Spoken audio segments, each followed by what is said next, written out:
Now, once upon a time, conspiracy theories were urban legends about whether or not Neil Armstrong had actually landed on the moon. He did. He didn't. It was a soundstage. He did. He didn't. Don't start. There we go. We'll start it now. But See? these days, they are serious business and having a real effect on people's lives. So to help us separate fact from fiction, we're joined from the Institute of Strategic Dialogue by Aoife Gallagher. Aoife, welcome to the show. How are you doing? Good. How are you?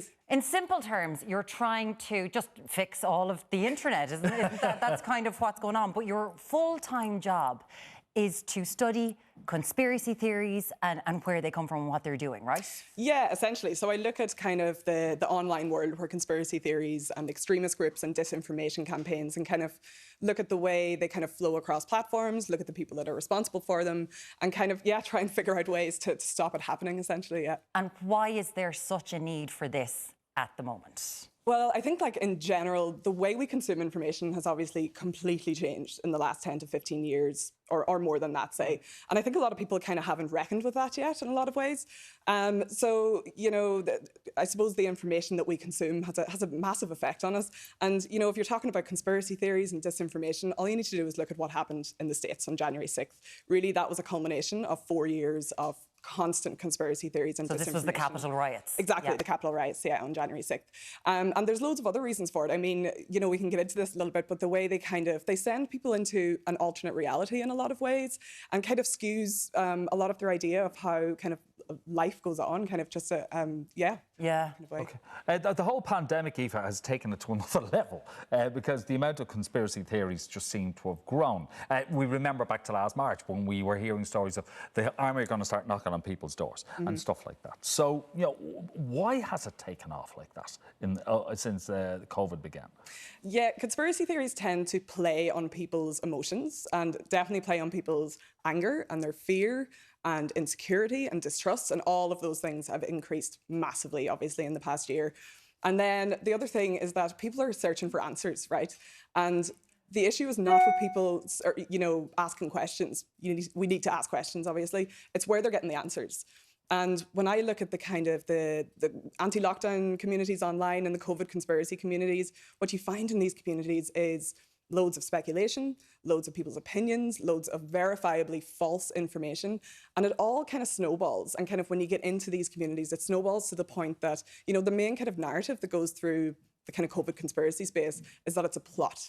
And it's all some kind of a sinister plot by world governments, and they're all aligned on trying to install totalitarian controls on their populations as such. And the other thing that it does is it gives people a sense of control, I suppose, in a lot of ways. So, the world is random and it's scary and it's chaotic, but with conspiracy theories, they kind of tend to blame phenomenon on a small group of people. And that's somewhat comforting as well, I suppose, to think that someone has control and we're not just kind of all bopping around the place. And it's funny you mentioned that someone has control, whether that be the Bilderberg group, like all of these, there's huge ones out there, because we're living in a world where, we used to go to church. Around the world, billions of people went to their place to worship, and that's kind of dismantling now, and people are looking for new belief systems. This isn't anything new. But it's spread and it's going into different areas. And he certainly didn't start it, but Donald Trump did bring it to a whole new level as the President of the United States, where he talked about fake news all the time. He would throw around the words mainstream media like it was a slur because there was a journalist who had verifiable facts. Did he kind of legitimize, in a way, views that we had never seen legitimized before, these beliefs that weren't real? Yeah, exactly. I mean, Trump was touting conspiracy theories before he got into office. I mean, the idea that Obama wasn't born in the States. The birther movement. Yeah, exactly. That was, Trump fanned the flames of that for ages. And then when he got into office, he just kept going, and people in his administration were fanning the flames of these movements as well. And if you think about something like QAnon, and QAnon is, to put it simply, it's a conspiracy theory that has eaten up all the other conspiracy theories. Yes. And has kind of have this one narrative going through it that the world is, again, run by a small group of satanic, cannibalistic elites that are, secretly controlling the world. And Donald Trump is the savior in the QAnon movement. Yes. So he was never going to disavow QAnon. They kind of became a voting segment for him. And then as 2020 went on, the QAnon movement became one of the main reasons why the voter fraud conspiracy theories started spreading, before the election and after the election, again, culminating in the January 6th rights. Because this is the sort of thing, before QAnon became a very legitimate thing within politics in America, we had the Tea Party movement. That was thrown aside for QAnon. So if we could just very simply, again, go over, I know there's so many layers to this, but QAnon and Q is one person, isn't it? That's meant to have inside knowledge in the American military system, and it's meant to be feeding. It turns it into sort of a game. You've got to guess the clues. Yes. So Q is one person, a group of people. Still, there's there's questions to be answered around that. That was posting anonymously on a platform called 8chan, which is no longer, it doesn't really exist anymore. And posting anonymously and leaving these kind of cryptic clues. Yes. So that's what makes it a bit of a game. Now they're not really cryptic. A lot of them are nonsense, to be honest. But the whole point. A lot of them have never happened. Like, they just happen to happen. Exactly. You can kind of weave coincidences together to make it seem like there's a pattern there, and that's what QAnon does in a lot of ways too.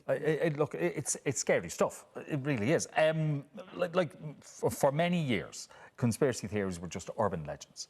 They've taken on a different life, as we've said, and social media and all these different platforms have served us. But it's really affecting people's lives in a very, very serious way.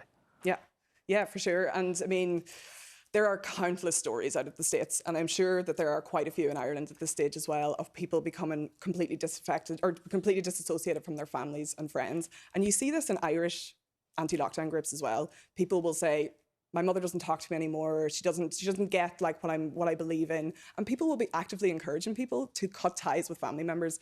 That is one of the scariest things I think about this, is to say it sends people into an alternate reality where nothing is as they believe it to be. Yeah. And that could affect, I mean, there's so many effects that could have on people's lives. These are things that you monitor. These are things that you look at, which must be very hard when you see someone actively saying, no, don't talk to your mother anymore about this. Yeah. But it's also important that people have concerns, and the rhetoric online, there's no side. It's like two sides against each other. It's so hate-filled. But the right way to treat people who might have these doubts, it isn't just to shout them down and say that they're stupid, because you don't believe what they believe. Like, these are people with concerns. Exactly. And I think the worst thing you can do is say that everyone's crazy, everyone's stupid that believes in things like this, because conspiracy theories are extremely powerful. And with the right timing and the right narrative, they can honestly pull anyone in. Yeah. And so, and it's just counterproductive, do you know what I mean? As you say, these are extremely polarizing movements. They really put, people in an us and them. Yes. And if you're going to say, oh, those people are crazy, you're just pushing them away further all the time. So if people are looking for, ways that they can kind of talk to people like this, what you often find is that people that believe in conspiracy theories and people that don't, they often have the exact same fears about the world and the exact same anxieties. Yeah. And if you can kind of, get to a level where you're not going to say, you're wrong, and, telling people that they're wrong, it's never going to work really. So if you get to a level and kind of say, yes, I'm worried about that as well. What do you think about this? This is what I think about this. And it's almost about getting them to explore their own belief systems. That would be, my advice. Talk instead of anger. Look, in COVID times that we're in now, we need to be able to tell fact from fiction, especially now. So how do you differentiate between a legitimate news source and a conspiracy theory?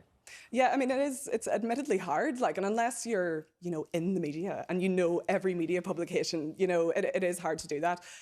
There's a very simple method that you can use, and that is to stop, think, and check. So you stop what you're reading, you look beyond the headline, definitely is a big thing that you have to do. Think about the source, and where the information is actually coming from, and check that source. Normally, if you can, even if you Google something and, it's something like Reuters and it comes up their Wikipedia page, Reuters is a news agency that's been around for hundreds of years. Do you know what I mean? You're kind of like, okay, they're probably pretty reliable. Yeah. So, I mean, it's very simple things like that you have to do. So checking your sources is definitely, top of the list of what I would say to do. Make sure you're finding your information from reliable sources. And you've got a new report that was so interesting reading last week from the Irish Strategic Dialogue Centre, and I would just urge people to maybe seek you out. Aoife Gallagher online, who's doing all of this work, and I'm assuming a podcast is coming at some stage? At some stage, yeah. At some stage. Aoife Gallagher, thank you so much. Give it up. Aoife. Absolutely. Thank you so much for chatting with us today. And it is so important to make sure to stop, think and check the information that you're getting about so many things, but COVID-19 especially is reliable. And as part of Virgin Media's Be Media Smart campaign, which is just launched, you can log on to medialiteracyIreland.ie or bemediasmart.ie for more information on just how to do that. Okay, coming up, we're checking in with Ray Darcy. We'll see you back here very shortly.